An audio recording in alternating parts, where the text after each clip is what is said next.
안녕하세요. 제임스입니다. 여러분들은 혹시 이런 조사를 보신 적이 있나 모르겠는데요. 소득 기준 하위 5%에 들어가는 가정에 소위 흑수저 자녀들이 특정 대학을 졸업한 후에 졸업 후 소득 기준 상위 5%의 금수저로 바뀌는 비율에 관한 건데요.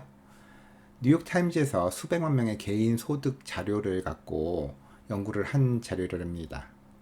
이 자료에 따르면요, MIT를 졸업한 흑수저 자녀들 중에 67%가 상위 5%의 금수저 부자 어른으로 바뀌었고, 프린스턴 졸업자는 66%, 스탠퍼드는 63%, 콜ум비아는 61%, 코넬은 59%, 유펜과 하버드는 58%, 그리고 예일은 57%, 브라운 졸업자의 53%가 소득 하위 5% 가정에서 상위 5%의 부자로 바뀌었답니다.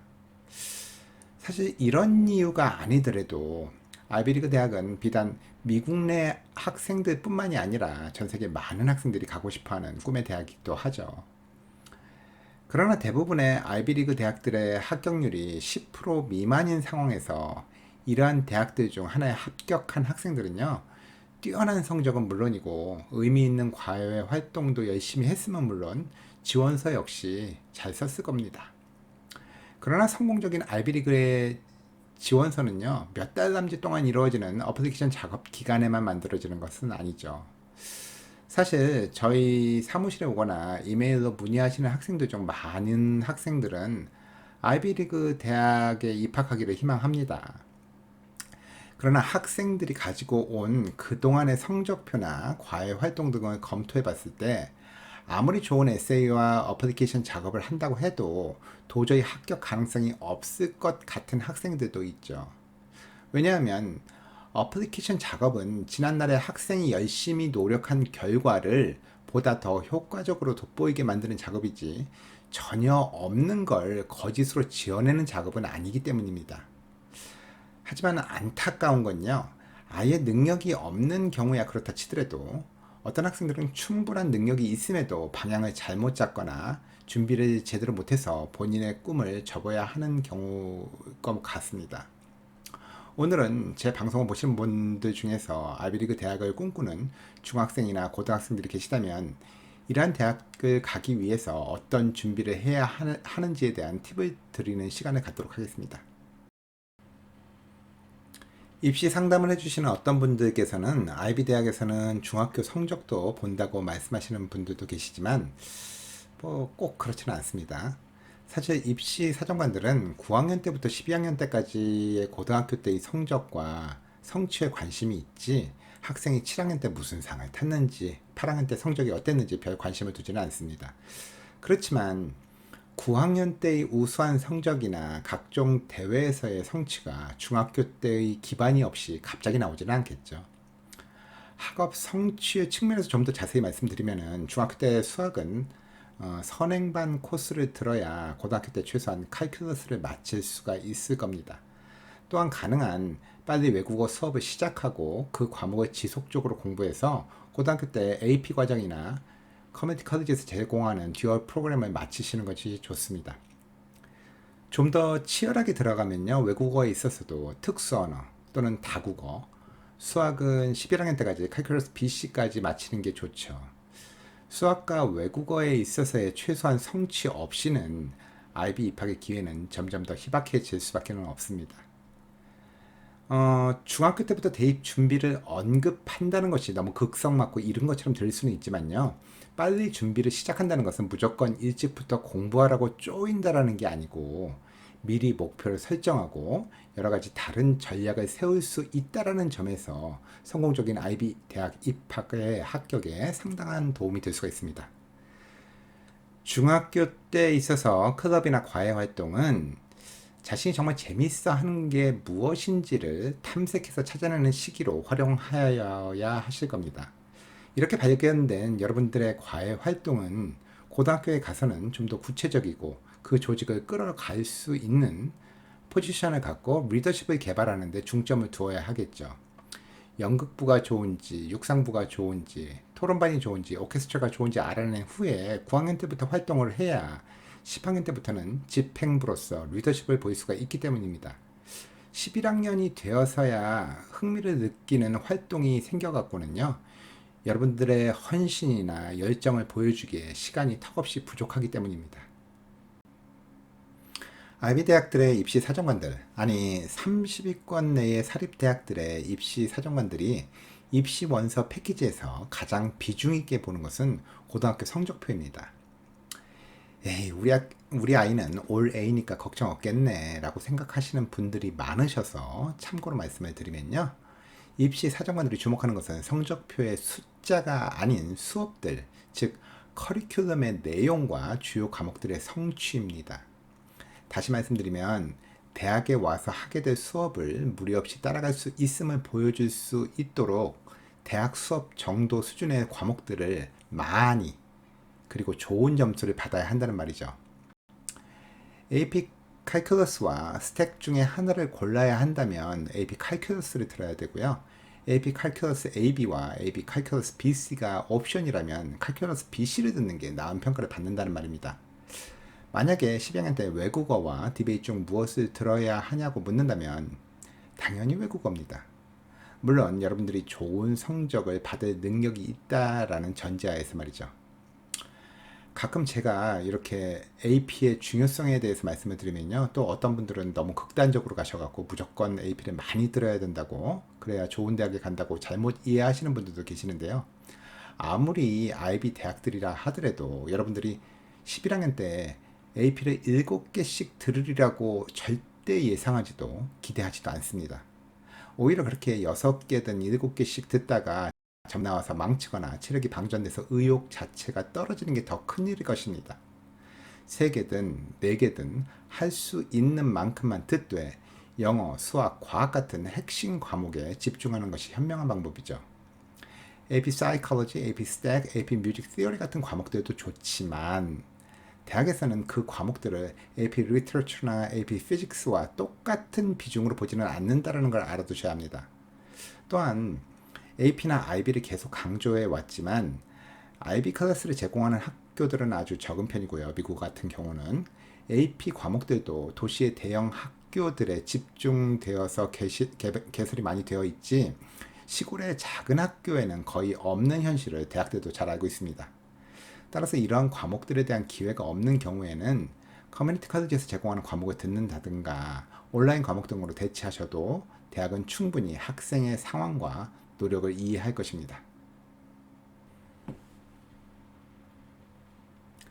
IB 대학에 입학하기 위해서는 좋은 점수를 받는 게 중요할까요? 아니면 AP나 IB 같은 어려운 과목을 듣는 게 더 중요할까요? IB 입학 사정관들의 생각은 둘 다입니다. 분명 IB 입학 사정관들은 어려운 과목들에서 A 성적을 받은 성적표에 주목할 겁니다.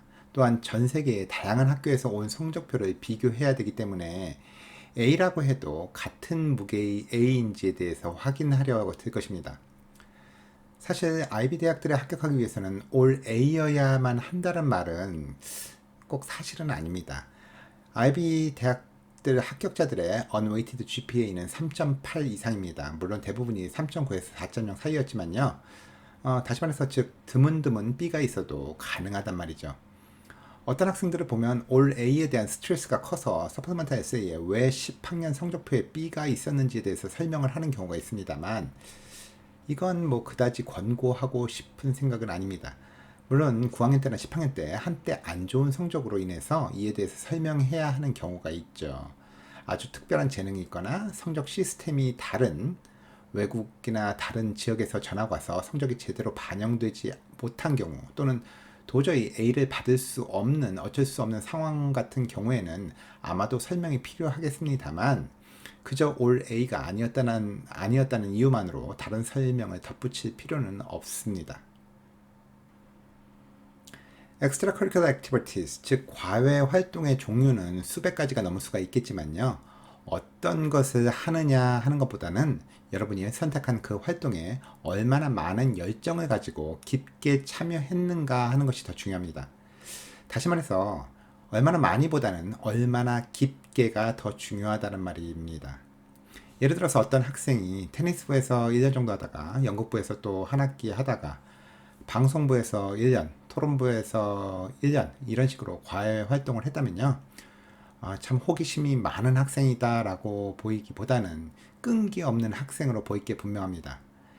몇 가지 안 되는 활동 안에서라도 꾸준히 활동하면서 그 안에서 성장해 나가는 모습을 보이는 학생이 입학사정관들 눈에는 그러한 열정을 대학 캠퍼스로 불러올 만한 학생으로 여겨질 것입니다. 입학 담당자들은요, 자신들 학교 커뮤니티에 적극적으로 동참할 수 있는 학생들을 찾습니다.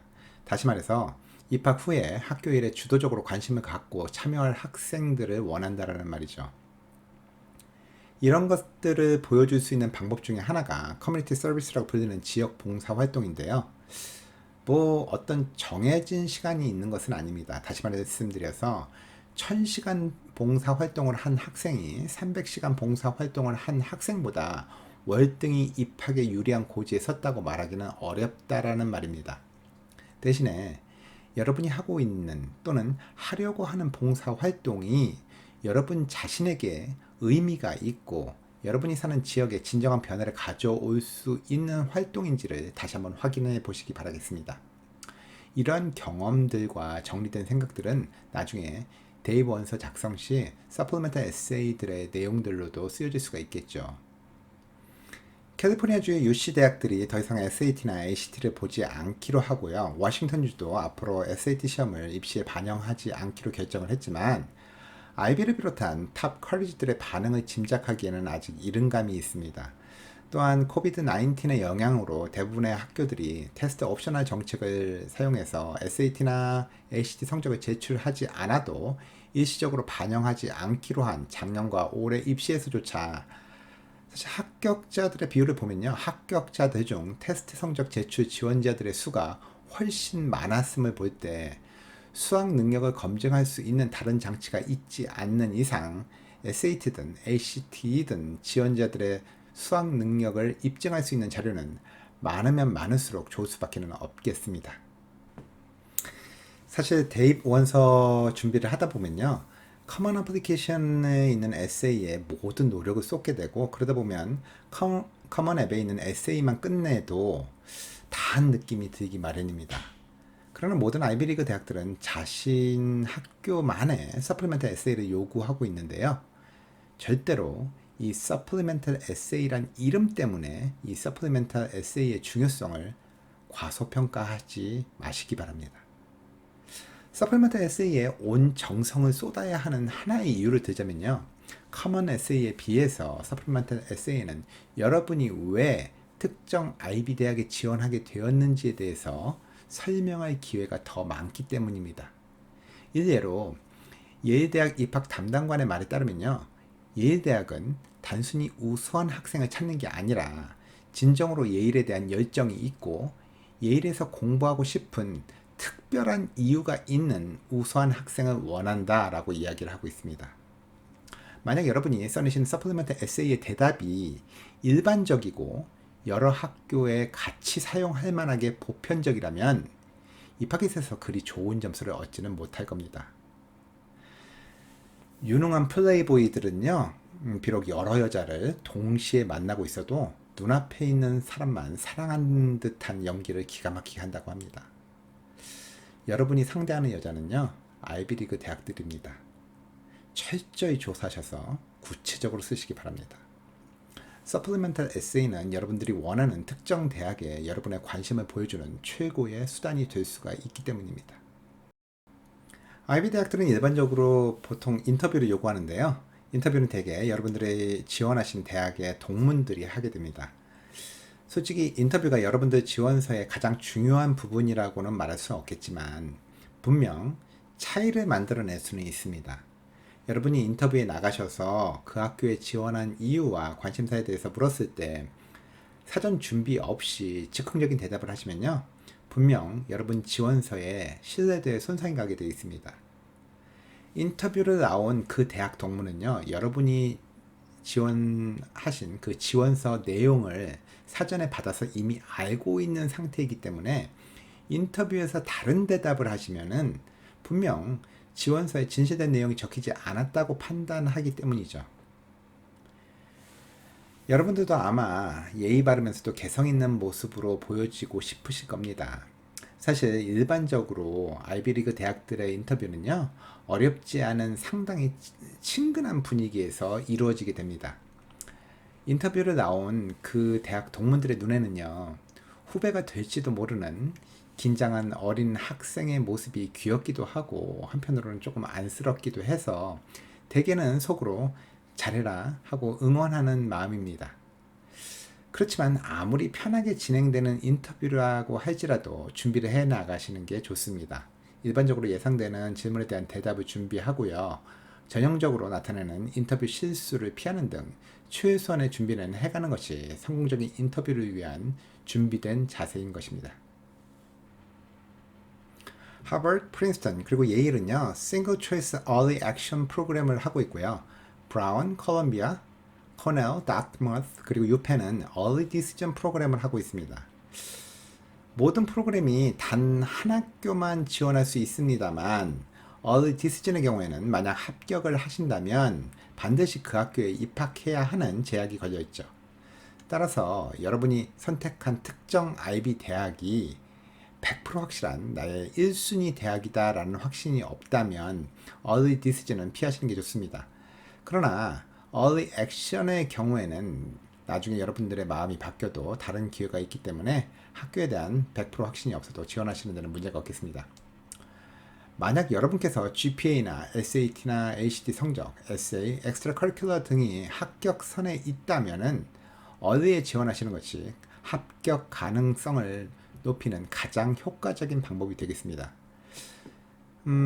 지금 보시는 표는요, 2023년도, 그러니까 2019년이 됐나요? 그 입학생들의 합격 현황표인데요. 하버드의 경우만 보더라도 방송 등에서 발표하는 전체 입학률은 4.5%였지만 세분화해서 보면은 레귤러의 경우에는 불과 2.8%였는데 비해서 early 지원의 경우에는 13.4%로 무려 4배 이상이나 합격률이 높았습니다. 다른 IB 대학들도 모두 early 지원이 레귤러 지원보다 3배 이상은 합격률이 높았던 것으로 나타났습니다. 이렇듯 early 지원의 합격률이 레귤러 지원 때보다 높은 경향은요, 이때만이 아닌 매년 지속되어 온 현상인데요. 이는 안정적으로 학생을 유치하려는 대학들의 욕구와 맞물려 일어나는 현상이라고도 말할 수 있습니다. 표에서 보듯이 early로 입학하는 학생의 비율은 이제 거의 50%에 육박하고 있네요. 이 외에도 IB 대학들의 입학에 영향을 미치는 여러분의 노력과는 전혀 상관없는 요소들이 있습니다. 레가시나 디버시티 같은 것들을 말하는 거죠. 레가시는 여러분의 부모님이나 형제 자매가 여러분이 지원하는 특정 IB 대학의 동문인 경우 가산점을 주는 것입니다. 사실 가족 중에 동문이 있는 경우 합격한 후 실지 등록으로 이루어지는 경우가 많고요. 이것은 일대에 좋은 영향을 미치니까요. 또한 가족 차원에서 이루어지는 동문 후원금도 예상돼서 대학들이 공식적으로는 레가시 혜택이 거의 없다고 말들을 하기도 하지만 굳이 싫어할 이유도 없는 듯 보입니다. 디버시티 같은 경우도 지역적, 인종적 안배를 둔다는 것인데 사실 이로 인해서 역차별을 받기도 합니다. 즉 공부 잘하는 아시안 여학생이 많은 캘리포니아 고등학교의 한인 여학생보다 아시안이 적은 중부의 한인 여학생이 같은 실력이라면 특정 대학에 합격할 확률이 높다라는 것입니다. 이와 관련된 자세한 내용은 이전에 방송했던 IB 입학의 비밀편에 자세히 나와 있기 때문에 관심 있으신 분들은 해당 동영상을 시청해 주시기 바라겠습니다. 대입 지원을 위한 어플리케이션 작업을 시작하기 전에 아이비리그 지원 학생들은 왜 아이비리그가 필요한지에 대해서 자문해 보시기 바라겠습니다. 부모님이 바래서 또는 학교에서 네 성적이면 무조건 아이비 가야 돼 라고 압력을 넣어서 아니면 그냥 학교 명성 때문에 등등 별로 인상적이지 않은 솔직히 실망스러운 대답이 경우가 많았습니다. 아이비 대학만 나오면 인생이 저절로 바뀌는 마법 같은 거는 없습니다. 그러나 이러한 아이비 리그 대학에 들어갈 만한 역량을 갖춘다는 것은 매우 중요한 일이죠. 사실 이 방송 시작 부분에 소득 기준 하위 5%에 들어가는 가정의 소위 흑수저 학생들이 특정 대학을 졸업 후 소득 기준 상위 5%의 금수저로 바뀌는 비율에 대해서 말씀드린 부분이 있는데요. 사실 비교를 아이비 대학들과 MIT, 스탠포드만을 대상으로 해서 그렇지 전체 미국 대학으로 확대를 하면요. 하위 5% 가정 자녀가 상위 5%의 부자로 바뀐 졸업생 비율의 1위 대학은 세인트 루이스 컬리지 오브 파머시로 92%였습니다. 4위는 85%로 캘리포니아 머리타임 아카데미라는 해양 대학과 비슷한 성격의 대학이었고요. 그 외에 하비머드나 칼텍과 같은 공대나 약대 등의 전문 지식을 요구하는 대학들이 많았습니다. 다시 말해서 수천 개의 대학들 중에 여러분의 관심을 사로잡고 앞으로의 전망이 밝은 전공과 그 분야에 뛰어난 프로그램을 갖추고 있는 대학을 고르는 것이 8개의 IB 대학 중에 하나를 선택하는 것보다 들어가는 비용과 노력에 비해서 보다 많은 이익을 얻을 수 있는 영리한 선택이 될 수도 있음을 염두에 두시기 바라겠습니다. 단 미국에 사는 저소득층 학생들 경우에는요, 실력만 되시면 IB 대학에 가시는 게 학비 보조 혜택 등으로 인해서 경제적으로나 다른 여러 부분들에 있어서 훨씬 얻는 게 많을 수도 있습니다. 올바른 선택과 철저한 준비로 원하시는 대학에 합격하시길 바라겠습니다. 지금까지 입시 전문가 제임스였습니다. 감사합니다.